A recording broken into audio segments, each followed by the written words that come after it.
औरत का टेढ़ापन, ये औरत का ऐब है या औरत का हुस्न?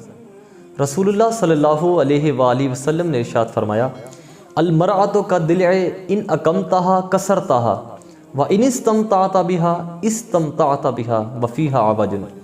रसूलुल्लाह सल्लल्लाहु अलैहि वसल्लम ने इरशाद फरमाया कि औरत पसली की तरह है, अगर तुम इसको सीधा करने की कोशिश करोगे तो तुम इसको तोड़ दोगे, और बावजूद इसके कि वो टेढ़ापन उसके अंदर मौजूद है तो तुम उससे फ़ायदा हासिल कर सकोगे।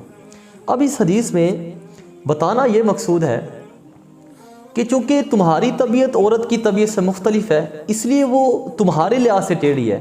हालांकि वो जो टेढ़ापन है ना, वो औरत की फितरत के अंदर मौजूद है। जिस तरह अगर आप पसली को देखें तो पसली का टेढ़ापन उसकी फितरत में मौजूद है। अगर वो पसली टेढ़ी ना हो, पसली सीधी हो, तो वो तो उसका ऐब है, और डॉक्टर उसको दोबारा फिर टेढ़ा करने की कोशिश करेंगे क्योंकि वो टेढ़ापन उस पसली के अंदर मौजूद है। तो यहाँ पे ये जो इस हदीस में औरत का टेढ़ापन बयान किया जा रहा है, याद रखिएगा ये औरत का ऐब बयान नहीं किया जा रहा। जिस तरह अगर आप पसली को देखें, पसली टेढ़ी है, अगर पसली सीधी हो जाए तो उसको तो कोई पसली कहेगा ही नहीं, क्योंकि वो टेढ़ापन वो पसली का ऐब नहीं, वो तो हुस्न है उसका। इसी तरह यहाँ पे ये जो औरत का टेढ़ापन बयान किया जा रहा है, ये औरत का ऐब नहीं बल्कि ये औरत का हुस्न है।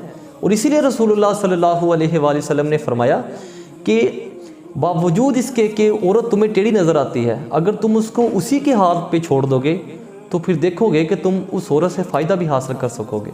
तो याद रखिएगा ये टेढ़ापन औरत का ऐब नहीं बल्कि उसका हुस्न है, और दूसरे के अंदर ऐब तलाश करने के बजाय उनके अंदर उनका हुस्न तलाश करने की कोशिश करें। सब्सक्राइब करें हमारे चैनल को और बेल आइकन को क्लिक करना न भूलें ताकि आप देख सकें हमारी नई नई वीडियोस।